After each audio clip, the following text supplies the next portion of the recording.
또 기자 꿀정보입니다. 사람의 소중한 생명을 살리는 헌혈. 오늘은 이 헌혈 얘기를 좀 해볼까 합니다.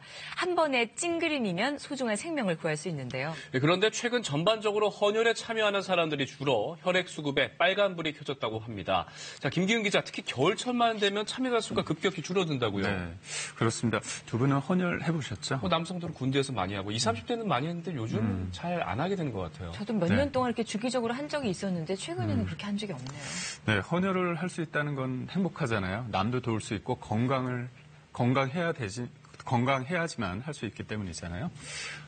정기적으로 헌혈을 하게 되면 헌혈 전후에 술을 마시지 않게 되고 특히 혈액 검사를 통해 몸 안에 여러 수치를 확인해 볼 수 있어서 일종의 건강검진을 자주 받게 되는 효과가 있는데요. 그런데 이 헌혈을 우리나라는 상대적으로 다른 연령대에 비해 10대, 20대가 많이 합니다. 문제는 고령화 저출산으로 이들의 수가 줄고 있다는 건데요. 행복한 삼초의 찡그림 어떠신가요? 지난달 말 서울 종로에서 특별한 행사가 열렸습니다. 한 회사가 헌혈 캠페인을 벌인 건데요. 헌혈에 동참해주세요. 이번 캠페인은 혈액 수급에 어려움을 겪고 있는 암 환자를 위해 마련됐습니다. 암 환우의 경우 수술이나 백혈구 수치가 떨어지는 등 정기적인 수혈이 필요한 상황입니다. 그런 분들을 돕기 위해 헌혈 캠페인을 진행하고 있습니다. 우리나라에서 혈액의 중요성을 느끼기 시작한 건 한국 전쟁 때입니다. 미군의 체계적인 혈액 관리를 접하게 되면서 1952년 혈액은행을 설립했는데요. 당시에는 돈을 받고 피를 파는 매혈을 통해 혈액을 수급하다 1970년대 들어 매혈이 금지되면서 지금의 헌혈이 시작됐습니다. 이제는 헌혈 버스까지 생겨 어디서든 헌혈이 가능한데요. 그렇다면 헌혈 어떻게 이루어질까요? 먼저 최근 수술을 받았는지 해외여행을 다녀왔는지 여부 등을 묻는 전자문진표를 작성합니다. 그리고 신분증 확인 후 맥박과 혈압 확인하고요.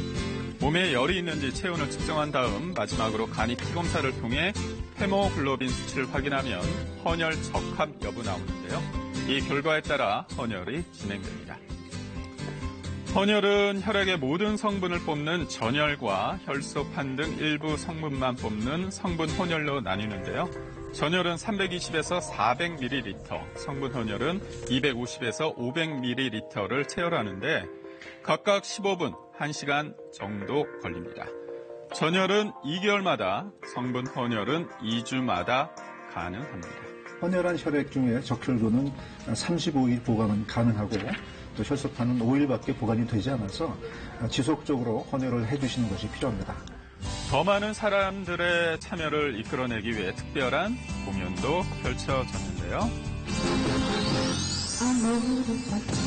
음악 봉사를 하는 이 밴드 구성원 모두가 암을 이겨낸 분들인데 특히 김연묵 씨는 수혈의 도움을 많이 받았다고 합니다. 체력이 너무 약했기 때문에 그때 수혈을 받았고요. 그 감사함과 고마움에 이번 헌혈 캠페인에 동참하게 되었습니다.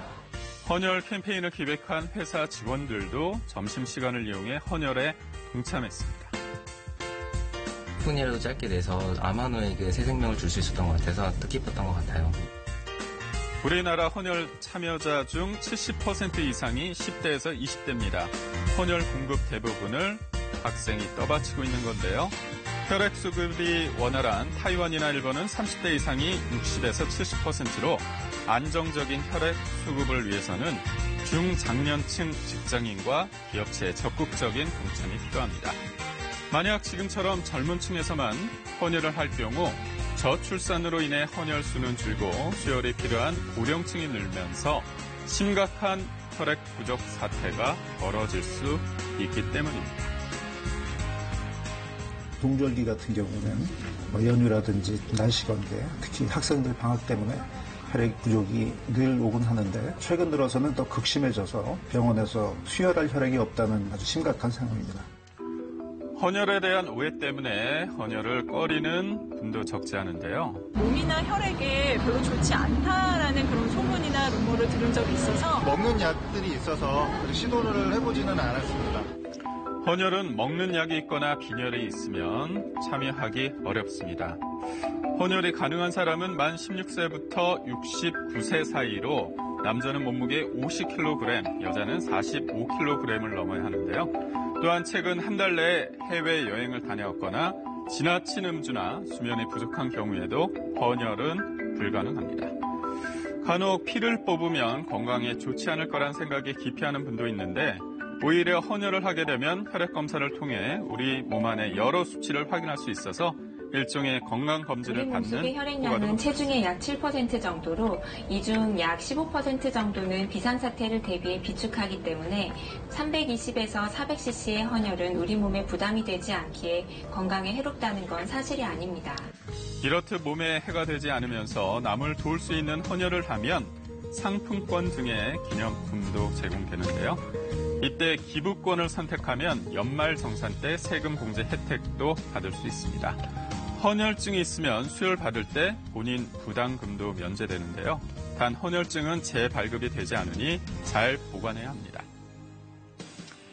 한 번의 찡그림으로 소중한 생명을 살릴 수 있는 헌혈, 정기적인 헌혈로 본인의 몸도 정기적으로 살피는 건 어떨까요?